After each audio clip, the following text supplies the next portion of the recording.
Hello students, congratulations on being promoted to class 6 and welcome to the first science class of your new session. I am your teacher Dr. Priyanka Rai. Hope you all were enjoying while staying at home, playing indoor games, helping your parents in the household works. Am I right? Now, let's start with the class. Today, we are going to start with the chapter Food. Where does it come from?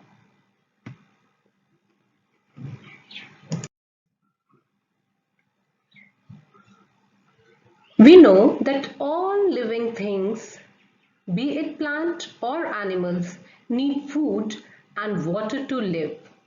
So students, can you tell me why do we need food? Right, we need food because food gives us energy. Food that we eat gives our body essential nutrients to help us grow and heal when we are injured or when we are ill.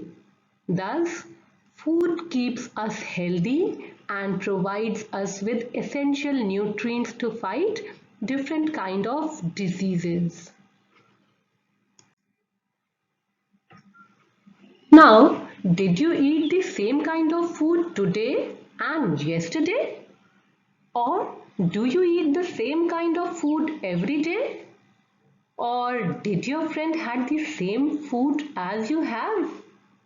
I'm sure all the answers are no. There seems to be so much variety in the food that we eat, starting from rice, chapatis, dals, different types of curries, puddings, sweet dishes, and many more.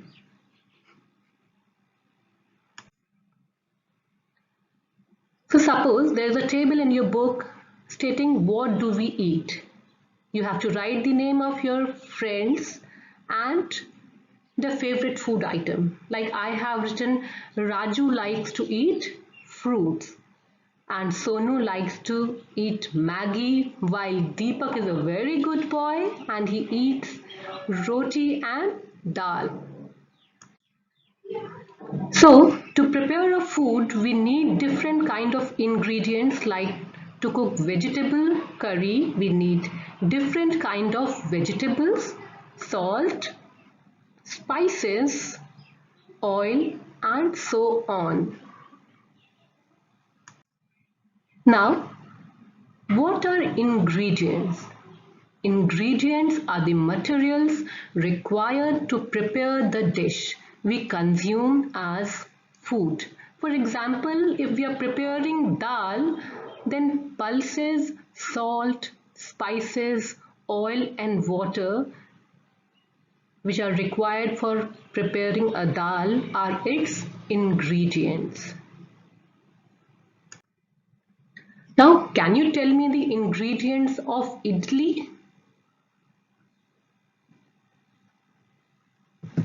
Right. The ingredients of idli are rice, urd dal, salt and water. And what about kheer? What are the ingredients of kheer?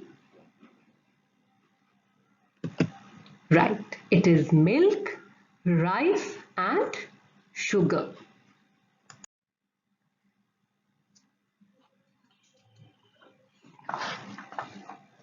Now, it may be easy for us to guess the sources of some of these food ingredients like fruits and vegetables. Where do they come from? Of course, plants. And the food items like milk, eggs and meat, they come from animals. So they are animal products. So the source of rice or what is the source of rice and wheat? Yes, they are obtained from paddy and wheat which are grown in the fields, agricultural fields. So basically the sources of food can be broadly divided into plant sources and animal sources. So these cereals, pulses, vegetables and fruits, they are obtained from plants, while your milk, meat, egg and honey is obtained from animals. So these are the broadly categorized, classified sources of food: plant source and animal source. Now, this is our next table. As we have discussed the different food items or the different dishes and their ingredients, like idli is prepared from rice, urd dal, salt and water. Now let's find out the sources of these ingredients. So rice is obtained from paddy, and paddy is a plant, so the source is a plant. Similarly, urd dal is also obtained from plant.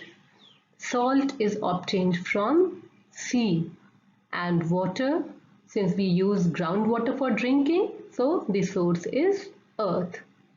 Now similarly, chicken curry, it is obtained from, the ingredients are chicken, spices, oil or ghee and water. And this chicken, the source of this chicken is animal source, right? And what about spices? They are obtained from plants. Then oil is obtained from plants, while ghee is obtained from animals. And water, again we use groundwater, so the source is earth. Similarly, we can write down the ingredients and sources of ghee, roti, fruit and Maggi also.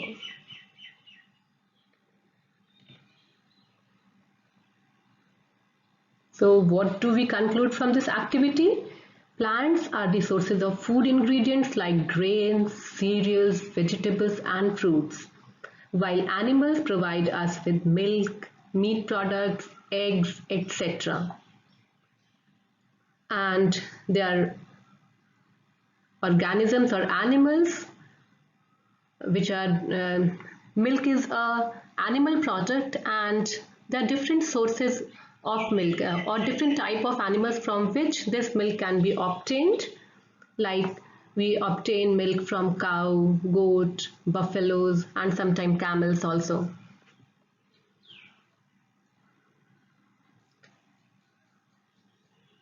And this milk and the milk products like butter, cream, cheese and curd are widely used all over the world. Now, plants are one source of our food, and there are different parts of the plant which are used as food or they are edible in nature. Like your flower, we eat flowers of some plants, we eat fruits of some plants, we eat stem, leaf or root of different plants. There are different examples which are stated here, like we eat the roots of carrot, radish, turnip and beetroot. We eat stems of sugarcane, potato, ginger and bamboo. We eat leaves of spinach, lettuce, cabbage and coriander. And there are a number of fruits that we eat. There are edible flowers also, like your broccoli, cauliflower, pumpkin, etc. And we eat a number of seeds like sunflower seed, mustard seed, fenugreek seeds. Now an activity for you. I have written some name of some dishes and their ingredients. Now you have to tell the different plant parts from which these ingredients are obtained. Like your brinjal. From which part brinjal is obtained? It is fruit. So the answer is fruit. So this is your activity. You have to complete this activity and then later we'll discuss the answers. Now I have used the term edible. What do you mean by edible? The substances which we can eat are called as edible substances. Some plants have 2 or more edible parts, like your mustard plant, which gives us oil. The seeds of mustard give us oil and the leaves are used as a vegetable. Next, let's start with our next activity, that is sprouted seeds. So what are sprouted seeds? The germinating seeds at the initial stages when a wide structure has grown out of the seeds are called sprouted seeds. Now let's prepare sprouted seeds. This is your activity. Take some dry seeds of moong or chana. Put a small quantity of seeds in a container filled with water and leave this aside for a day. Next day, drain the water completely and leave the seeds in the vessel. Wrap them with a piece of wet cloth and set it aside. Next day, you'll see white structures has grown out of it. These are sprouted seeds. After washing these sprouted seeds, you can eat them. They can also be boiled, add some spices and get a tasty snack to eat. And they are very healthy also. So this is your moong dal and these are sprouted moong seeds. Similarly, this is your chana dal and these are the sprouted seeds.